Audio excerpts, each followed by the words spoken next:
Hey, I'm Lauren from That Sage.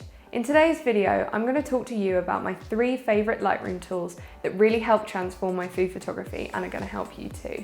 When you first start delving into the world of Lightroom or Photoshop or any kind of editing software, it's really easy to get overwhelmed because there are just so many different settings and buttons and sliders, and it's sometimes a bit of a challenge to know what they all do and how they really affect your photo. So once you've got to grips with the basics of Lightroom in terms of exposure, contrast, saturation, blacks, whites, all those kind of settings at the top in the basic slider, that's where these 3 tools are going to help you take it to the next level. So, what are they? HSL sliders, radial filter, and sharpening mask. Before you just click away from this video and think, whatever, I don't have time for all that technical stuff, it's so boring. Like, I get it. But don't be afraid of the technical stuff. Knowing what you're working with and being able to look at the data of your photo and understand what you have will help you create exactly what you want every single time. And it's not even that hard to learn. So let's just jump right into an example and see this in action. So let's jump into our example. What you can see on the screen right now is the raw file straight out of the camera. So it's looking a bit flat, a bit desaturated, and it definitely needs some help. So first of all, we're just going to make some edits using the basic panel at the top on the right over here. So what we did was just tweak the white balance a bit, played around with the exposure and contrast, the whites and blacks, and then I normally like to add a bit of clarity to my food pictures along with a little bit of vibrance and saturation. So now we've made those basic edits, you might be at a point where normally you just leave it there and that's it, but I'm going to show you how these 3 tools can help take this photo to the next level and make it even better. Now the HSL panel is just down here underneath the tone curve. You want to make sure you've got all clicked so that you can see all of these 3 things stacked on top of each other.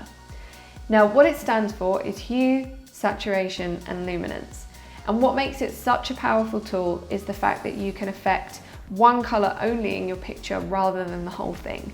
So if you wanted to just make those tomatoes more bright, you can do that without making your entire picture more bright. And in food photography, it can make such a huge difference to the final shot. So the hue, which is what the H stands for, affects the shade of your colour. So if a yellow is a more orangey yellow or a greeny yellow, that's what that's going to do. The saturation is a bit more self-explanatory. It's just really how saturated a particular colour is in the picture. And the luminance will affect how bright or dark a colour is in the picture. Now, each of these panels have this handy little tool next to them, which is a colour picker. So you can click on this and go straight over to your photo and click on the area that you want to affect, and then slide your mouse up and down while you're holding it down. So for saturation, I'm going to come to the tomatoes. I'm just going to pick it right here and drag the mouse up a bit just to help them pop a bit more. Now, the next thing, I'm not actually going to use the hue panel in this picture, but I'm going to come down to luminance because after I made my basic adjustments, I feel like the falafels are looking just a bit too bright. So I want to darken them a little bit, but I don't want to darken the whole picture. So again, I'm going to click on the color picker next to luminance, come to the falafels, and I'm going to click and hold and then drag the mouse downwards instead. Now, I think I'm going to go about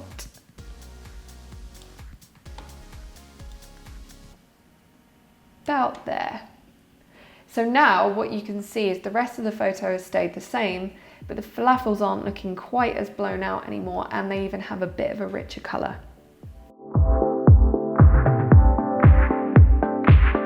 Now the next tool we're going to look at is the radial filter, which is this circle up here underneath the histogram. The radial filter is probably my favourite tool out of all 3, and I really do use this on every single food photo. So when someone's looking at a picture, their eye is drawn to the brightest part of the photo first. So when it comes to something like food, you want to guide your viewer's eye right to where you want them to be straight away. You don't want them to have to be guessing, what am I supposed to be looking at in this picture? So this is where the radial filter can help. So once you click on it, you can draw a circle. I like to press and hold shift to get a circle, and I'm going to use this bowl in the middle as my main subject. So you can then drag it around like this. What you'll see if you click show selected mask overlay is that everything in red is going to be affected and everything not in red won't be affected by your changes. So I'm actually just going to make this circle a little bit bigger. And yeah, that's what we're going to do. So now I'm going to untick the mask so I can see what we're doing. So what's going to happen is that any changes you make are only going to be applied to outside of your radial mask. If you want to only affect the inside, you can invert the mask here, but today we're going to work with it on the outside.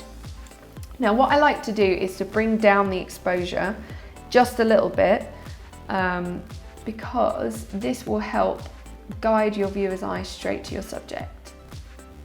So just a little bit like that. Then I'm also going to decrease the contrast a little bit. And I'm going to decrease the saturation just a really small amount. Okay, and then I'm going to click done, and that's applied. So now what you can see before is when we've gone from the HSL adjustments to the radial filter, is now it looks like the light in the picture is much more directional, your subject is standing out a lot more, and while these extra bowls and the source are still in the picture, they're not distracting anymore from this main bowl, which we want people to look at.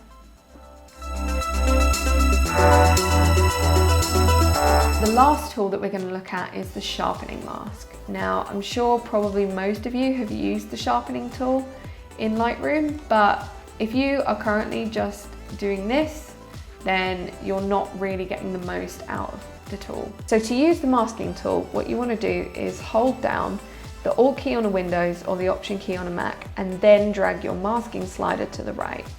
Now what you'll see is your picture will turn into this weird like X-ray looking thing, and as you drag the slider more to the right, the lines in the picture seem to get more defined. So what the masking tool actually does is it allows you to only apply the sharpening to the most in focus parts of your picture rather than every single pixel. So I like to have a pretty good outline of my subject, so I think, yeah, we're just going to put that there, and then let go. And then we can go ahead, set your radius to 1.5. Always do that for pictures that are going on the web. And then you can use this little button here to pick the part of your picture that you want to focus on while you're sharpening. So I'm going to focus on this tomato because I can see the skin quite clearly.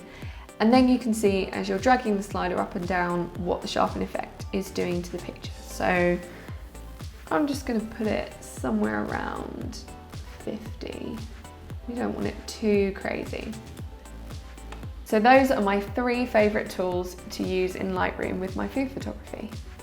So we started off with our original photo looking like this, straight out of the camera.